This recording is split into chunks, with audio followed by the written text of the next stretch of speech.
السلام علیکم ورحمۃ اللہ۔ امید ہے آپ سب خیر و عافیت سے ہوں گے۔ خدا آپ سب کی تمام مشکلات کو حلال مشکلات امیر المؤمنین مولا متقیان علی ابن ابی طالب علیہ السلام کے صدقے میں دور کرے۔ سلسلہ چل رہا ہے نہج البلاغہ کلمات قصار کا، اور کلمات قصار میں حکمت نمبر 3 تک ہم پہنچ چکے تھے۔ اب تیسری جو اخلاقی خامی امام نے بیان کی ہے، امام علیہ السلام لوگوں کی زندگیوں میں جو تیسری خامی بیان کرتے ہیں وہ غربت، اور امام کہتے ہیں کہ والفقر یخرس الفتن عن حجتی، یعنی غربت کے اثرات کی طرف امام اشارہ کرتے ہوئے کہتے ہیں کہ غربت عقل مند انسان کو اپنی وجہ بیان کرنے سے گونگا بنا دیتا ہے۔ غریب شخص، دیکھیں یہ نا امام نے جو اخلاقی اور معاشرتی خامیاں بتائی ہیں نا، یہ ہر ایک دوسرے سے جڑی ہوئی ہے۔ جب کوئی شخص غریب ہوگا تو اس کے اندر بخل بھی آ جائے گا، کنجوسی بھی آ جائے گی، وہ ایک روٹی کی قیمت میں آدھی روٹی کی قیمت کو خرچ کرے گا۔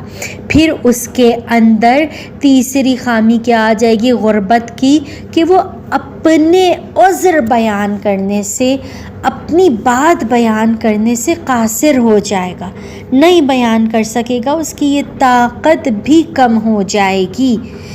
کیا کہہ رہے ہیں کہ غربت عقل مند انسان کو اپنی وجہ بیان کرنے سے گونگا بنا دیتی ہے۔ انہوں نے اس بات کی طرف، امام معصوم نے اس بات کی طرف اشارہ کرتے ہوئے کہا ہے کہ ایک طرف غریب لوگ اپنے آپ کو کمتر محسوس کرتے ہیں، خواہ وہ کتنے ہی ذہین کیوں نہ ہوں، کتنے ہی ہوشیار کیوں نہ ہوں، یہ احساس کمتری کی وجہ سے وہ اپنے حق کی بات کرنے اور اپنے حقوق کا دفاع کرنے سے گریز کرتے ہیں۔ اور دوسری طرف کیونکہ وہ جانتے ہیں کہ بہت سے لوگ لفظوں سے ڈرتے ہیں اور اس کی قدر نہیں کرتے، کیونکہ وہ اکثر دنیا دار ہوتے ہیں، امیر نہ اپنے آپ کو خود غرض سمجھتے ہیں، اور یہی احساس غریبوں کو اپنا سچ بولنے کے قابل نہیں چھوڑتا، کیونکہ غریب جو ہے وہ کبھی اپنے آپ کو خود غرض نہیں سمجھتا، وہ اپنے آپ کو ایک سوالی سمجھ کے خاموشی اختیار کرتا ہے اپنے ڈر کی وجہ سے۔ غربت اور تنگ دستی کے منفی اثرات کے بارے میں معصوم علیہ السلام کی بہت سی روایات ہیں جنہوں نے غربت کو توہین رسالت کی حد تک متعارف کروایا ہے، اور یہ اس لیے کہ وہ اپنے پیروکاروں کو غربت کے خلاف لڑنے کی ترغیب دلاتے ہیں۔ اور یہاں پر لفظ غریب صرف مالی غربت نہیں ہے، انسان کو غربت کے بہت سارے دائرے ہیں جو اسے روک لیتے ہیں۔ یقیناً اس اصول میں بھی مستثنیات ہیں۔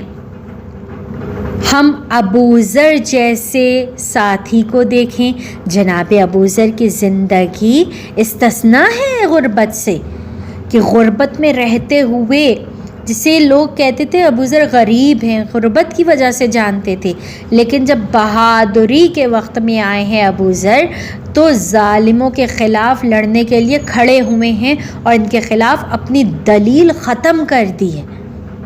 جناب ابوذر کا بہت خوبصورت، دل چاہتے ہیں یہاں پہ بیان کروں، بہت خوبصورت انداز تھا جناب ابوذر کا، کہ حق کے رسالت کو، توحید کو جا کر بیان کرتے تھے، اور دین کا کس طرح سے یہ تبلیغ کرتے تھے، قولوا لا الہ الا اللہ تفلحوا۔ جناب ابوذر جاتے تھے اور فوراً یہ جملہ کہتے تھے، لوگوں کے بیچ میں کھڑے ہو کے کہتے تھے، قولوا لا الہ الا اللہ تفلحوا، کہو لا الہ الا اللہ اور فلاح پا جاؤ۔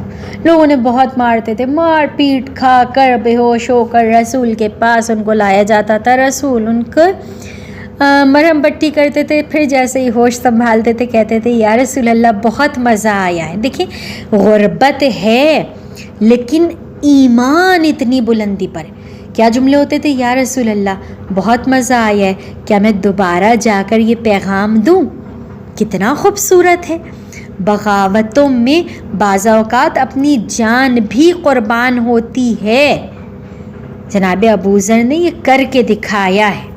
لیکن انہوں نے یہ اعزاز تاریخ میں درج کیا ہے کہ وہ راہ حق کے لیے لڑنے والوں کی پہلی صف میں تھے۔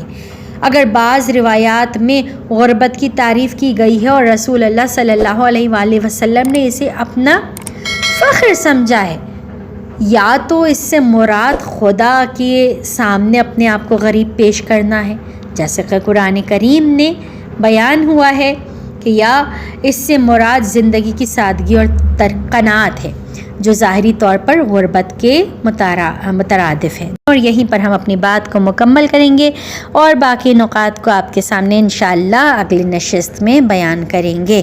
والسلام علیکم ورحمۃ اللہ۔